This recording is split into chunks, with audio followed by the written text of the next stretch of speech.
ओम नमः शिवाय। हर हर महादेव। आज अपने सुनेंगे ग्यार्स व्रत कथा। तो सारे विष्णु भक्त इस कथा को प्रेम भाव से सुने और ज़्यादा से ज़्यादा दूसरे विष्णु भक्तों में शेयर करें। बोलो जगत के पालनहार श्री हरि विष्णु भगवान के अनंत स्वरूपों की जय हो। बहुत साल पहले की बात है। एक आलसी युवक था। उसका नाम था आनंद। वह आलसी तो था लेकिन भोला भाला युवक था। दिन भर कोई काम नहीं करता था, बस खाता पीता और सोया रहता। उसके घर वालों ने उसे कई बार समझाया कि कुछ ना कुछ काम किया करो, पर वह किसी को कुछ नहीं कहता और ना ही कोई काम करता। तो उसके घर वाले उसकी इस आदत से परेशान हो गए और एक दिन कहने लगे कि चलो घर से निकल जाओ, कोई काम धाम तो करते नहीं हो, ना अपनी जिम्मेदारी समझते हो। अब कोई छोटे नहीं हो, तुम बड़े हो चुके हो। काम नहीं करोगे तो तुम्हारे लिए इस घर में कोई भी जगह नहीं है। यह कहकर उसे घर से निकाल दिया। तो वह घर से निकल गया और उदास होकर एक पगडंडी को पकड़कर चलता गया। चलते चलते वो एक आश्रम में पहुंच गया। तो वह आश्रम के बाहर बैठ गया और देखने लगा। तो वहां उसने देखा कि एक गुरुजी हैं और उनके शिष्य हैं जो कोई काम नहीं करते हैं, बस मंदिर की पूजा पाठ करते हैं। तो वह सोचने लगा कि कितना बढ़िया है, कोई काम धाम नहीं है, बस पूजा ही तो करनी है। तो वह गुरुजी के पास आया और प्रणाम करके कहने लगा कि गुरुदेव, क्या मैं यहाँ रह सकता हूँ? तो गुरुजी कहने लगे कि हाँ हाँ बेटा, क्यों नहीं। तो वो कहने लगा कि मैं कोई काम नहीं कर सकता। तो गुरुजी ने कहा कि बेटा कोई बात नहीं, बस तुम पूजा कर लेना, यहाँ पर तो पूजा करने का ही काम है। तो वह बहुत ही खुश हुआ और कहने लगा कि गुरुजी, मैं पूजा तो खुशी खुशी कर लूँगा। अब वह तो गुरुजी के आश्रम में रहने लगा। ना कोई काम ना धाम, बस सारा दिन खाते रहो और प्रभु भक्ति में भजन गाते रहो। कुछ एक दिन बीते थे कि एकादशी का दिन आया। तो वह सुबह रसोई में गया तो जाकर देखा कि वहाँ पर कोई भोजन की तैयारी नहीं है। तो वह गुरुजी के पास आया और पूछने लगा कि गुरुदेव, आज खाना नहीं बनेगा क्या? तो गुरुजी ने कहा कि नहीं बेटा, आज तो एकादशी है, तुम्हारा भी उपवास है। तो वो कहने लगा कि नहीं नहीं गुरुजी, मैं उपवास नहीं कर सकता। अगर मैंने आज उपवास कर लिया तो मैं कल का दिन नहीं देख पाऊंगा। मैं भूखा नहीं रह सकता, मुझे बहुत भूख लगती है। आपने पहले क्यों नहीं बताया कि एकादशी के दिन आप अन्न नहीं देते? तो गुरुजी कहने लगे कि ठीक है, कोई बात नहीं, तुम उपवास नहीं रख सकते तो खाना खा लेना, पर तुम्हारे लिए आज खाना कोई नहीं बनाएगा, तुम्हें खुद बनाकर खाना होगा। तो वह अनमने मन से रसोई में गया। तो गुरुजी पीछे पीछे गए और कहने लगे कि देखो, अगर तुम खाना बना लो तो राम जी को भोग जरूर लगाना और नदी के उस पार जाकर रसोई बनाना, यहाँ पर नहीं बनानी है। तो वह कहने लगा कि ठीक है गुरुजी, मुझे सामग्री बता दो। तो वह लकड़ी, आटा, तेल, सब्जी, घी सब कुछ लेकर नदी पर चला गया। जैसे तैसे खाना बनाया।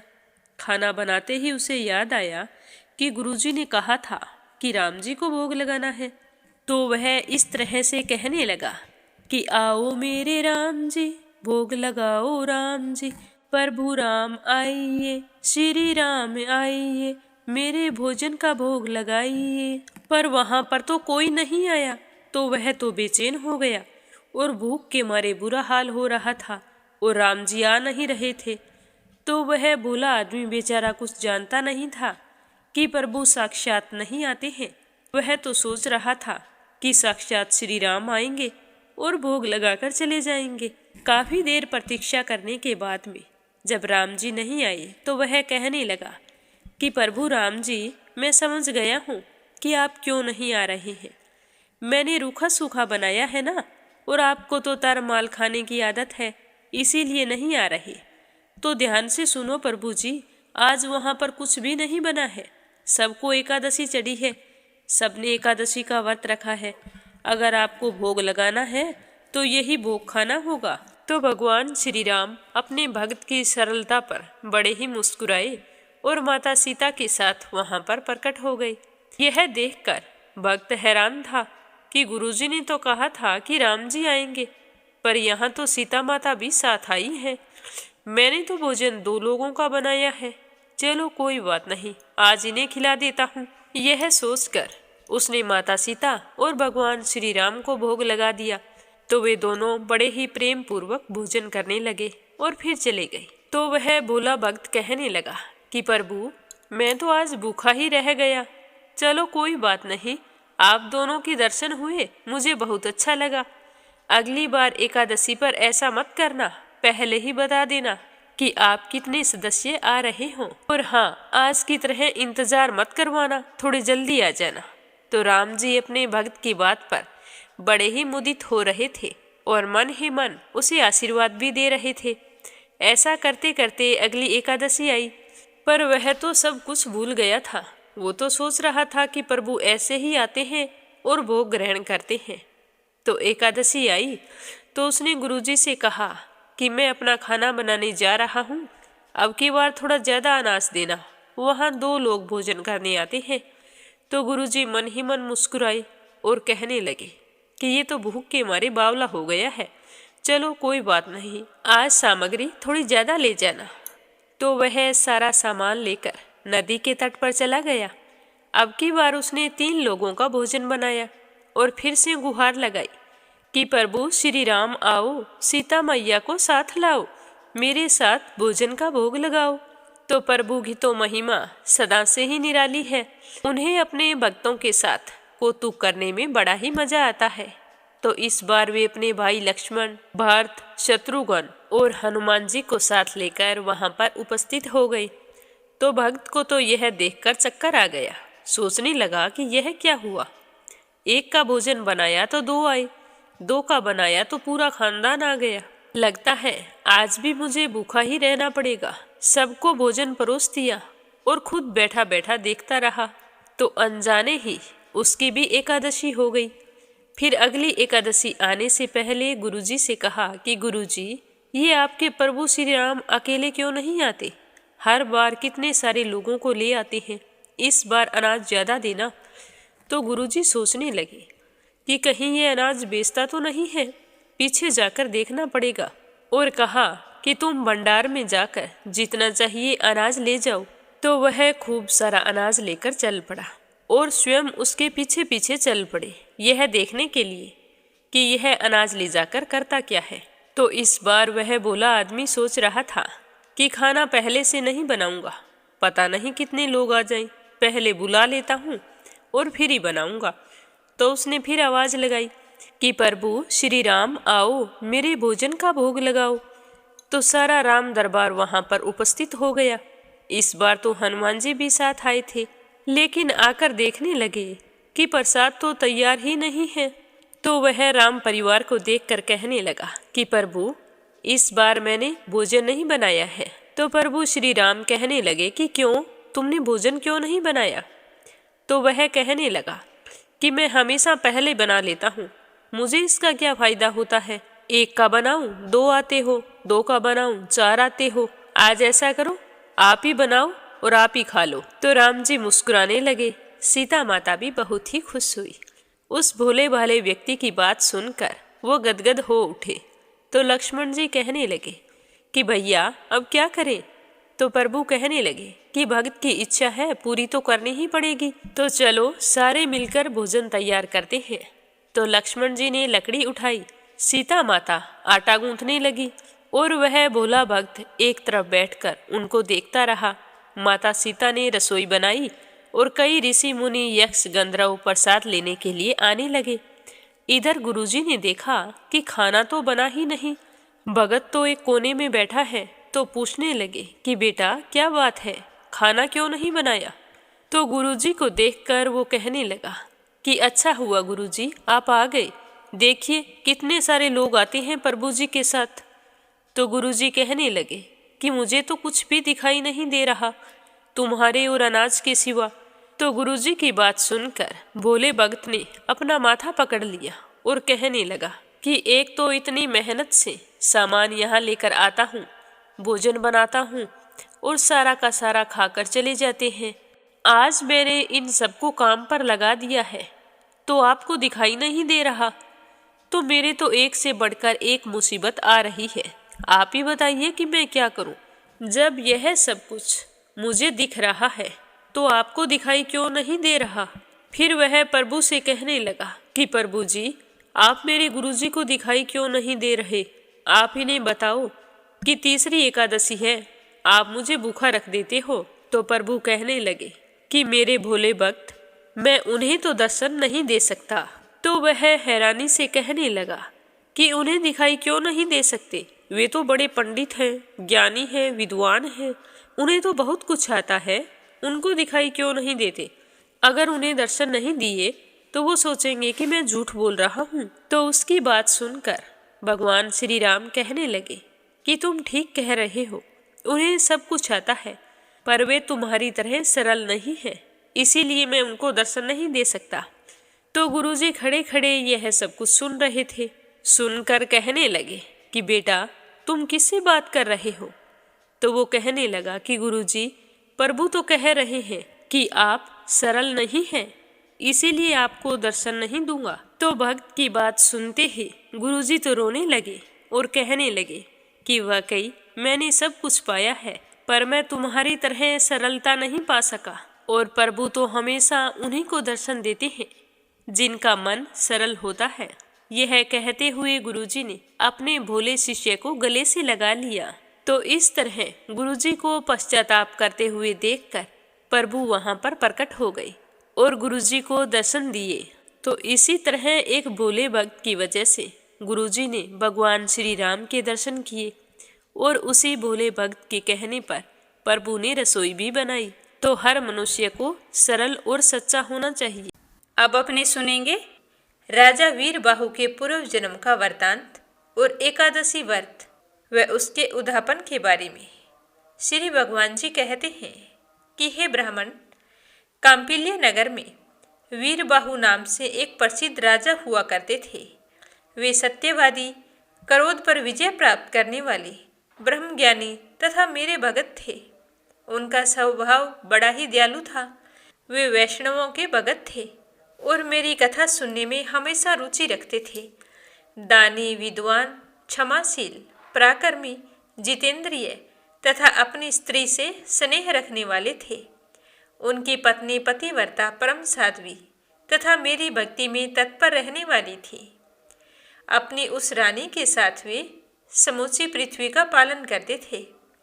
मेरे सिवा दूसरे किसी देवता को जानते तक नहीं थे। एक दिन महामुनि भारद्वाज राजा वीरबाहु के घर आए। उन्हें देखकर राजा ने विधि पूर्वक अर्घ्य देकर उनका सत्कार किया और फिर अपने हाथों से उनके लिए आसन बिछाया।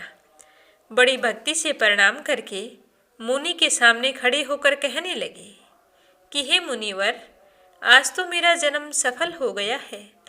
परमात्मा भगवान विष्णु मुझ पर बहुत प्रसन्न है, जिससे आप जैसे योगी राज ने आज मेरे घर पर कदम रखे हैं। आपकी पवित्र दृष्टि पड़ने से आज मैं कोटि कोटि पापों से मुक्त हो गया हूँ।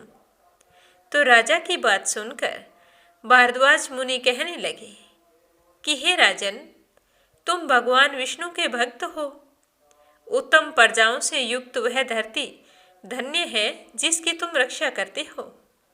जहाँ का राजा भगवान विष्णु जी का भक्त ना हो, उस राज्य में निवास नहीं करना चाहिए।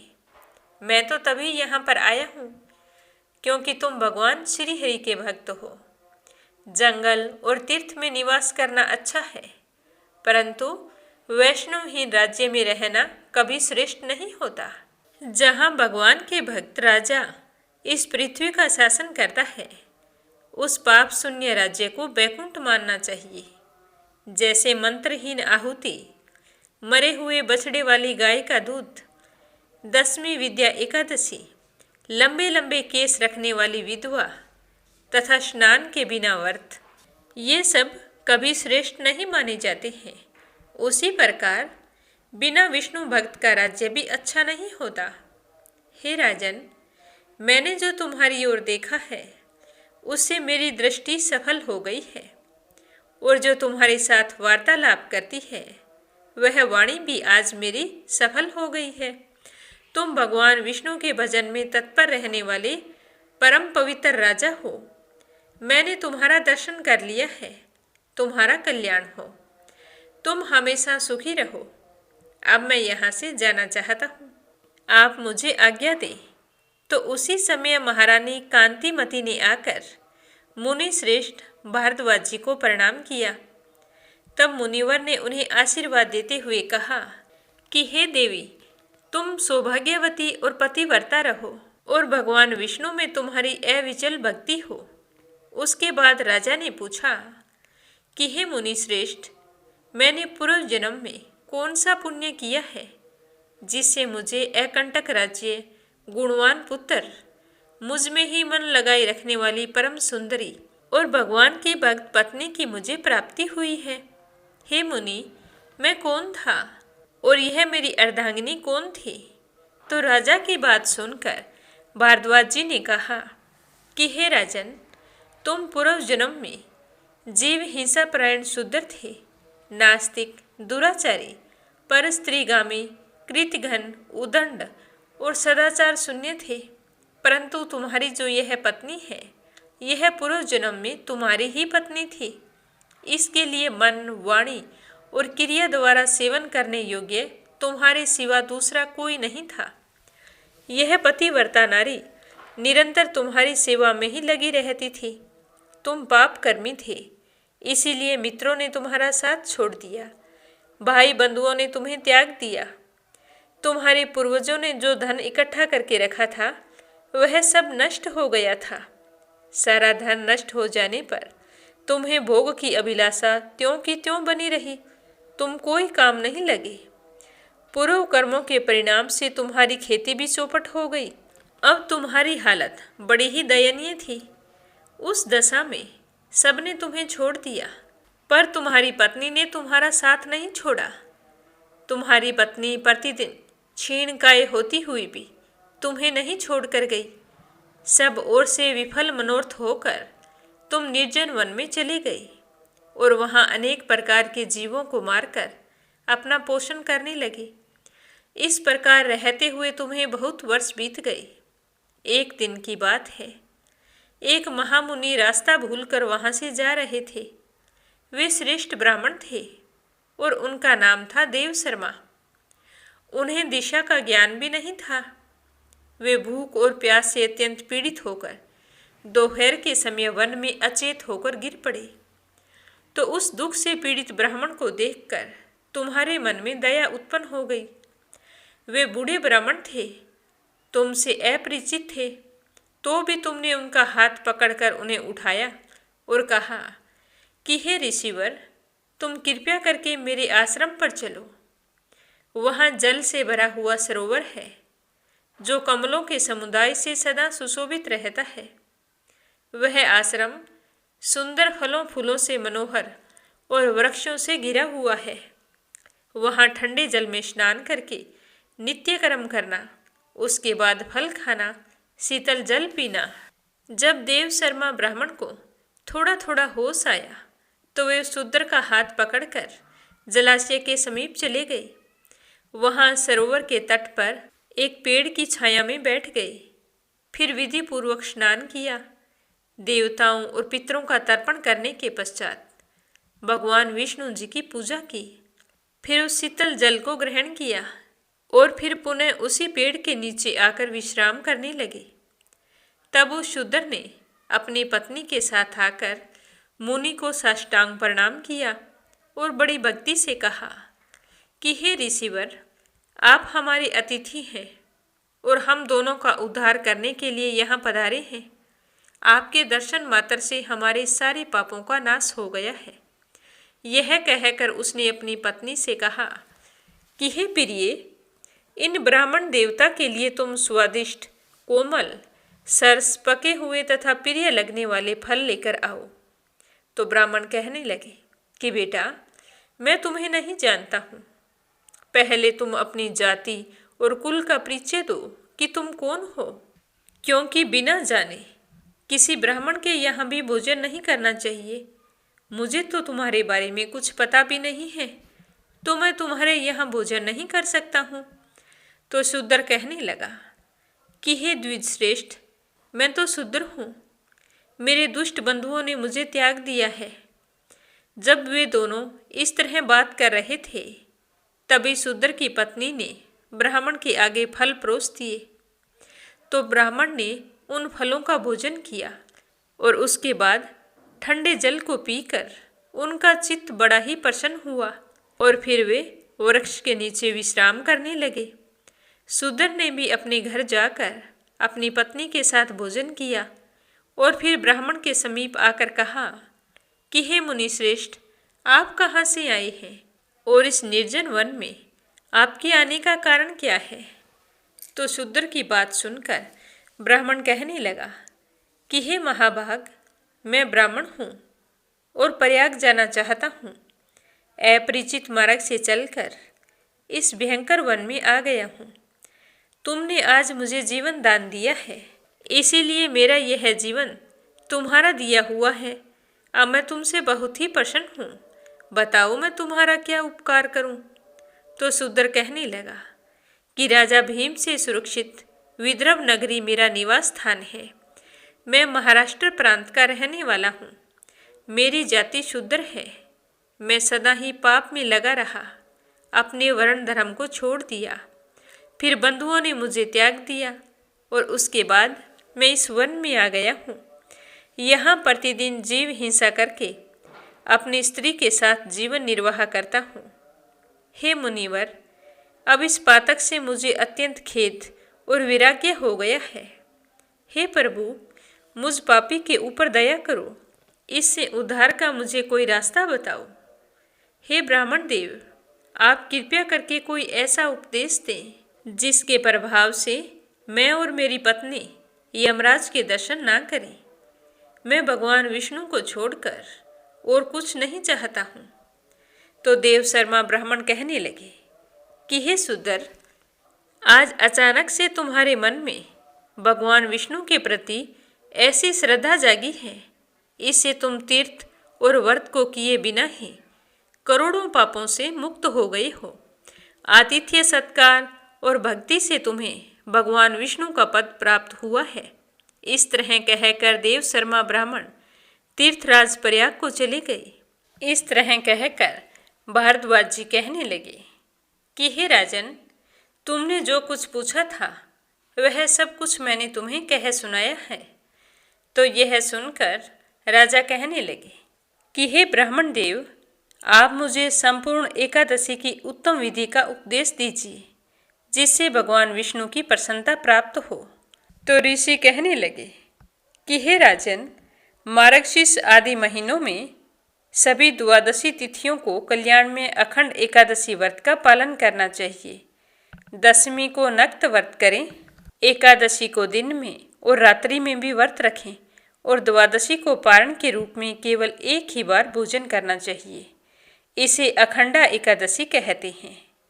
दिन के 8वें भाग में जब सूर्य की ज्योति मंद हो जाए, उसी समय को नक्त जानना चाहिए। उसी में किए हुए भोजन को नक्त व्रत कहते हैं। रात्रि में भोजन करने का नाम नक्त व्रत नहीं है। अतः दशमी की रात्रि को भोजन ना करें।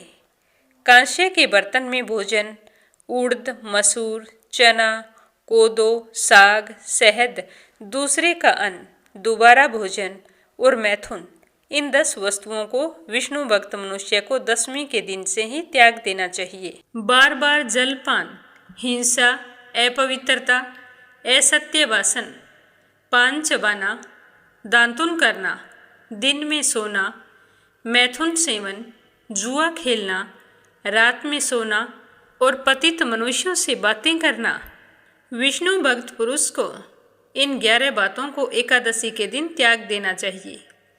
एकादशी को भगवान से प्रार्थना करें कि हे केशव, आज आपकी प्रसन्नता के लिए मेरे द्वारा दिन और रात में संयम नियम का पालन हो।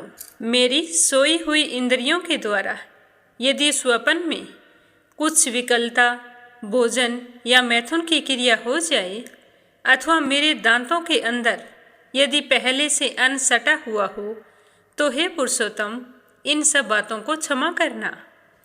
पापों से निवृत्त होकर जो गुणों के साथ वास किया जाए उसी को उपवास समझना चाहिए। शरीर को सुखा डालने का नाम उपवास नहीं है। पहले कही हुई 10 बातें तथा पराया अन्न, शहद और शरीर में तेल मलना आदि कार्य द्वादशी के दिन विष्णु भक्त पुरुष को नहीं करने चाहिए। फिर द्वादशी आने पर भगवान से इस प्रकार प्रार्थना करनी चाहिए कि हे भगवान गरुड़ ध्वज, आज सब पापों का नाश करने वाली पुण्यमयी पवित्र द्वादशी तिथि मेरे लिए प्राप्त हुई है।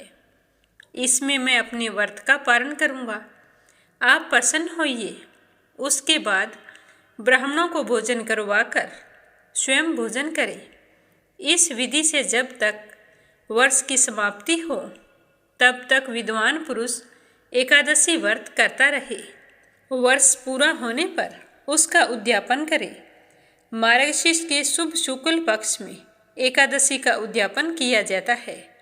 उसमें विधि के जानने वाले 12 ब्राह्मणों को आमंत्रित करके 13वें आचार्य को पत्नी सहित आमंत्रित करना चाहिए। यजमान स्नान करके पवित्र हो श्रद्धा एवं इंद्रिय संयम पूर्वक अर्घ्य और वस्त्र आदि सामग्रियों से पंडित जी का पूजन करना चाहिए और फिर उसके बाद पंडित जी उत्तम रंगों से चक्कर कमल संयुक्त सर्वतोभद्र मंडल बनावें। उस मंडल को सफ़ेद वस्त्र से ढक दें। फिर पंच पल्लव तथा पंचरत्न से युक्त कपूर और अगरू के सुगंध से वासित जल पूर्ण कलश को लाल कपड़े से वेष्टित करके उसके ऊपर तांबे का पूर्ण पात्र रखें। साथ ही उस कलश को फूलों की मालाओं से भी आच्छादित करना चाहिए और उसे सर्वतोभद्र मंडल के ऊपर स्थापित कर देना चाहिए। कलश के ऊपर भगवान श्री लक्ष्मी नारायण की स्थापना करनी चाहिए।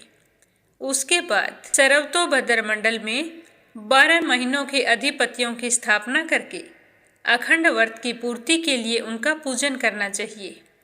मंडल से पूर्व भाग में शुभ शंख की स्थापना करते हुए कहना चाहिए कि हे 5 जन्य, तुम पहले समुद्र से उत्पन्न हुए, फिर भगवान विष्णु ने तुम्हें अपने हाथों में धारण किया। संपूर्ण देवताओं ने तुम्हारे रूप को संवारा। तुम्हें नमस्कार है, तुम्हें नमस्कार है। सर्वतोभद्र मंडल से उत्तर दिशा में हवन के लिए वेदी बनावें और संकल्प पूर्वक वेदोक्त विष्णु संबंधी मंत्रों से हवन करें। फिर भगवान विष्णु की प्रतिमा की स्थापना करके पुरुष सूक्त एवं पौराणिक शुभ मंत्रों से उसका पूजन करें। नैवेद्य चढ़ावें, धूप दीप आदि उपहार भेंट करके आरती उतारें। फिर यक्ष कर्दम आदि से पूजा करके परिक्रमा करें। ब्राह्मणों से स्वस्ति वाचन करवाकर नमस्कार करें। उसके बाद ब्राह्मणों को आचार्य आदि क्रम से वैदिक मंत्रों का जप करना चाहिए। जप के अंत में भगवान विष्णु जी की कलश के ऊपर स्थापना करनी चाहिए।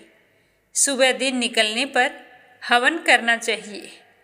यज्ञ अग्नि क्रियापरायण पुरुष पहले पात्र स्थापना करके विधि पूर्वक पूजा करने के पश्चात स्तुति करे। उसके बाद अपनी शाखा के गृहसूत्र में बताई हुई विधि के अनुसार चरु पूर्वक होम करें। चरु 2 पात्रों में तैयार करें। पुरुष सूक्त मंत्र से चरु की 16 आहुतियाँ दें तथा घी युक्त पायस द्वारा 4 बार श्रेष्ठ आहुति प्रदान करें। उसके बाद अंगूठे से लेकर तर्जनी तक की लंबी 100 प्लास की समिधाएं लेकर उन्हें घी में डबो दें। फिर मंत्रों से कर्म की सिद्धि के लिए उनका हवन करें। समिधाओं की 100 आहुति देने के बाद तिल की 200 आहुतियाँ देनी चाहिए। इस प्रकार वैष्णव होम करके ग्रह यज्ञ प्रारंभ करें। उसमें भी क्रमशः समेधा होम, चरु होम और तिल होम करने चाहिए। उसके बाद स्वस्ति वाचन करवाकर पूजन करना चाहिए। फिर ऋत्वजों को दक्षिणा देनी चाहिए और भगवान की प्रसन्नता के लिए ब्राह्मण को एक दूध देने वाली गाय बछड़े सहित दान करनी चाहिए। ब्राह्मणों को 13 पद दान करें और जो ब्राह्मण का जोड़ा है उन्हें भी वस्त्र आदि देकर संतुष्ट करें। अगर संभव हो तो कुछ धन राशि भी दान करनी चाहिए और साथ ही जल से भरे हुए 25 कलश दान करने चाहिए। इस तरह अपनी शक्ति के अनुसार व्रत का उद्यापन करना चाहिए। जो व्यक्ति इस तरह अखंड एकादशी व्रत करके उसका उद्यापन करता है वह अपने जीवन के समस्त सुखों को भोगता हुआ अंत में मोक्ष धाम को जाता है। बोलो श्री हरि विष्णु भगवान के अनंत स्वरूपों की जय हो। कथा सुनकर आप सबको कैसा लगा कमेंट करके जरूर बताना। और आपसे एक बार फिर से निवेदन है कि मीरा भक्ति स्टोरी चैनल को सब्सक्राइब जरूर करना। भगवान श्री हरि आपकी सारी मनोकामनाएं पूर्ण करे। कल फिर मिलेंगे कार्तिक स्नान की कथा और कार्तिक मास महात्म्य के अगले अध्याय के साथ। आप सभी की मंगल कामना के साथ। ओम नमः शिवाय। हर हर महादेव।